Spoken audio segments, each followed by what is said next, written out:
Good morning, my dear friends. My name is P. Devakusuma, working as Assistant Professor in Aditya College of Pharmacy, Surampalam. So, coming to the today's topic. Today's topic is all about angina pectoris. We are very familiar with this term, angina pectoris. So, let's see the definition of angina pectoris. So, what is angina pectoris? Is nothing but a chest pain. So why this chest pain is occurring? Mainly due to the ischemia condition. So what is ischemia again? It's nothing but if there is no proper supply of a blood to the heart, then that condition is called as ischemia. So again you will be having a confusion, what is hypoxia and what is ischemia. So ischemia means if there is no proper supply of blood, that is called ischemia. If there is no proper supply of oxygen, then it is termed as hypoxia. So mainly angina pectoris is nothing but a chest pain caused due to ischemia condition. So nothing but inadequate blood supply to the myocardium. So what is myocardium?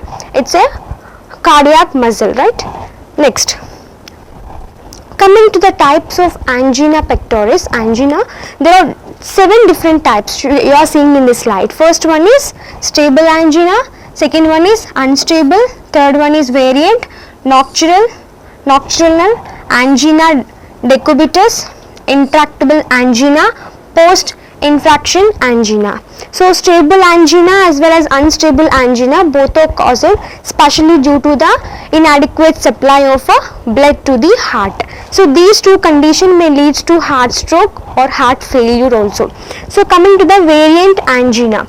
So in this condition, if you observe in the electrocardiogram, there are different segments like ST segment, PR, PT, like that. So in the condition of variant angina, if you observe those segments in the electrocardiogram, so there will be elevated level of ST. Okay, in this particular variant angina, you will find ST, elevation of ST segment. Okay, so this is also mainly caused due to the ischemia condition. Whereas nocturnal angina, so this is mainly you will be observing during the night time. So while sleeping, you will find this nocturnal angina specifically. Whereas angina decubitus, which is mainly observed during the condition of recumbent sleep. Nothing but, see, if a person is lying backside, okay, so that condition, in that time the patient may suffer with the angina decubitus. Okay, so whereas intractable angina, so in this kind of angina, even though the patient is taking the medication properly, but there is no effect of that particular drugs on the patient. That means still, even the patient is using the drugs, the patient will observe different sort of symptoms of angina still, even though using the medication. So whereas post infractable angina, this is mainly caused due to the myocardial infarction. Okay, so next, coming to the etiology. See, there are 3 different sort of disorders mainly leads to the angina pectoris. First one is atherosclerosis, second one is arterial spasm, third one is coronary arteritis. So we are very familiar with this atherosclerosis. What is atherosclerosis? Nothing but a narrowing of arteries, right? So arterial spasm, that means nothing but chest pain, chest tightening, right? Whereas coronary arteritis, that is also the disease of or a disorder of a blood vessel of a heart, nothing but a myocardium. Next, coming to the other different sort of disorders which are responsible for the angina are hypotension, orchitic stenosis, orchitic insufficiency. So some of the blood disorders also may be responsible for the angina pectoris, with anemia, hypoxemia, polysthymia. This is different causes, etiology for the angina pectoris. Next, coming to factors that increase in the demand. So maybe if a patient is doing more exercises, if he is more emotion or digestion of a large meal, taking obese diet. So next, increased myocardial need for the oxygen, nothing but damaged myocardium or myocardial hypertrophy. So these particular factors will increase the demand on the heart.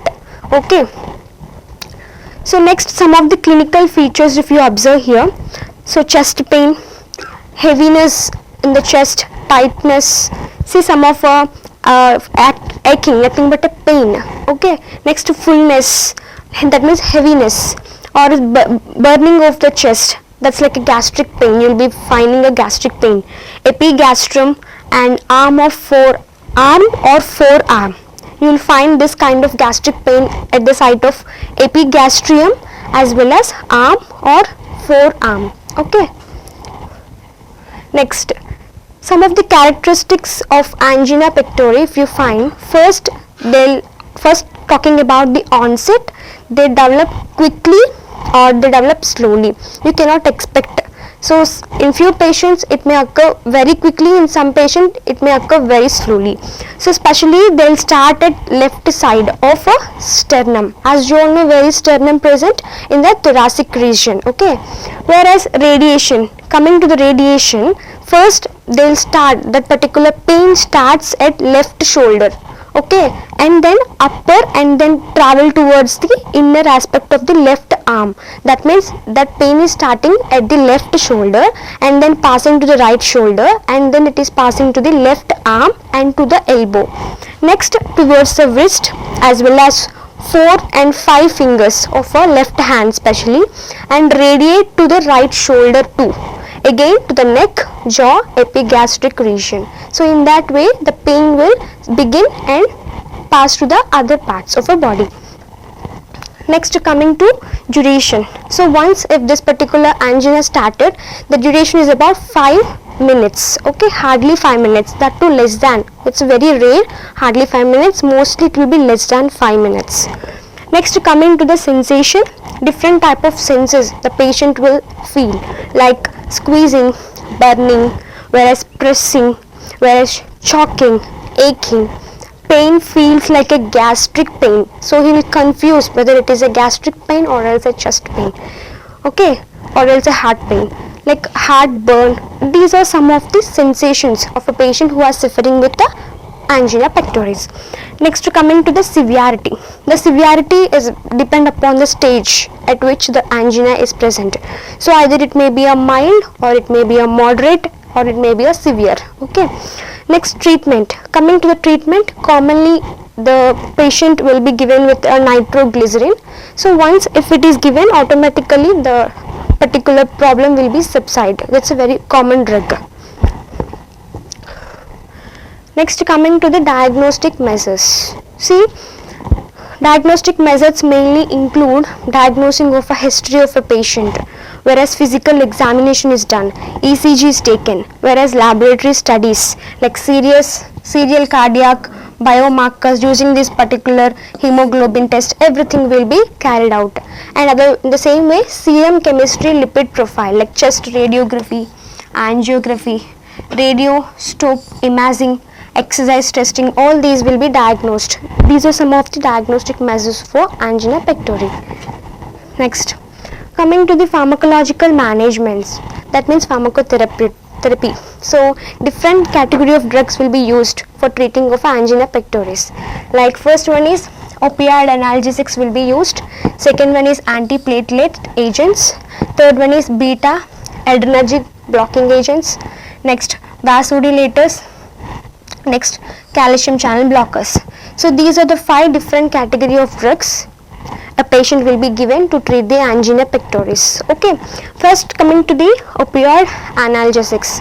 So the name itself is speaking that it reduces the pain in the chest region, in the heart region, everything.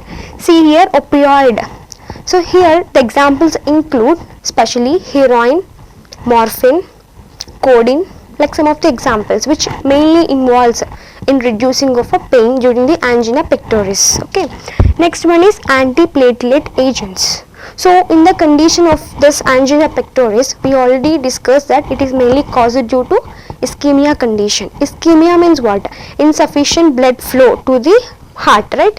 So that means what? During this condition, so the arteries may be blocked due to any sort of region. So because of that region, the blood will not properly supply to the heart, right? So for that, to reduce if any coagulation occurs at that site or any thrombin formed in the arteries, to recover from that, the patient will be treated with the antiplatelet agents. So these drugs will inhibit the formation of a thromboxane, right? So examples include, the very common example is aspirin. Okay, the very common example is aspirin. So coming to the beta adrenergic blocking agents. So these drugs mainly, these drugs mainly involved in reducing of a blood pressure. Okay, so specifically they target epinephrine or else adrenaline. Okay, because this is a very important, which mainly increases the blood pressure. So these drugs will target that epinephrine, or also called as adrenaline. Okay, so examples of this includes all the propranolol, a suffix ending with onol will comes under this category of drug, like propranolol, atenolol, all these drugs will comes under this beta adrenergic blocking agents. Okay, next coming to the vasodilators. The name itself is speaking that they will dilate the blood pressure, vessels. So they will dilate the vessels, thereby automatically they reduce the blood pressure, thereby heart rate decreases, like they decrease the pressure on the heart. Example include nitroprusside, very common drug, nitroglycerin also, hydralazine, some of the examples of vasodilators. Okay, next coming to calcium channel blockers. So the name itself is speaking, they will mainly block the calcium channels. That means they will reduce the entry of influx of calcium into the heart muscle, right? So thereby the pressure also decreases. So some of the examples includes all the dipins, the suffix ending with the dipins will comes under this category of drug. Okay, amlodipine, example of that. So next, coming to the rehabilitation processes, like see, if you reduce the patient, if he is having the habit of taking smoking, alcohol, everything should be reduced or stopped.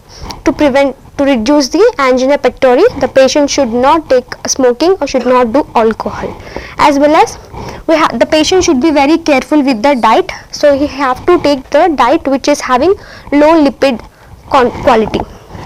Coming to third one, control of hypertension. So if he found that he is having more blood pressure, definitely he have to be very careful and should reduce the blood pressure by taking proper precautions. Next, coming to next one, diabetes mellitus management. If the patient is found that he is having diabetes mellitus, then immediately he have to control the diabetes by taking a proper medication or else by controlling the diet. Okay, next, he also should control the weight. If he found that he is in overweight or in obese condition, he have to control his diet and thereby he have to control the weight too.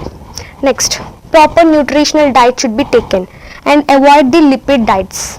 So coming to next one, he have to take a proper control over the psychological management, right?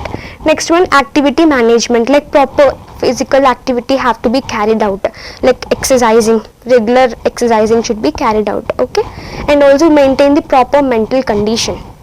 Next, coming to nursing management, that's nothing but a final topic of our final heading of our topic. So nursing management include, so different sort of symptoms if he found, like see, anxiety, that is also related to the angina pectoris. So he have to diagnose whether if a patient is like suffering with the anxiety or not. So that is also a symptom for the angina pectoris, right? So next, if he actually having any chest pain, that is also a symptom for the angina pectoris. So next, coming to tachycardia, like fast heartbeat or else shortness of breath, also called as dyspnea. So next, chest pain, these are some of the signs of angina pectoris. Next one, if there is like fatigue condition or else decreased cardiac output condition, tachycardia, chest pain, shortness of breath.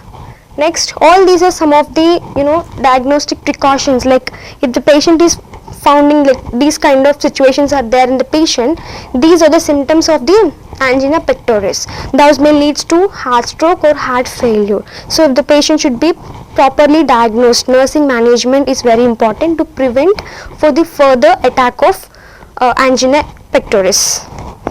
Thank you.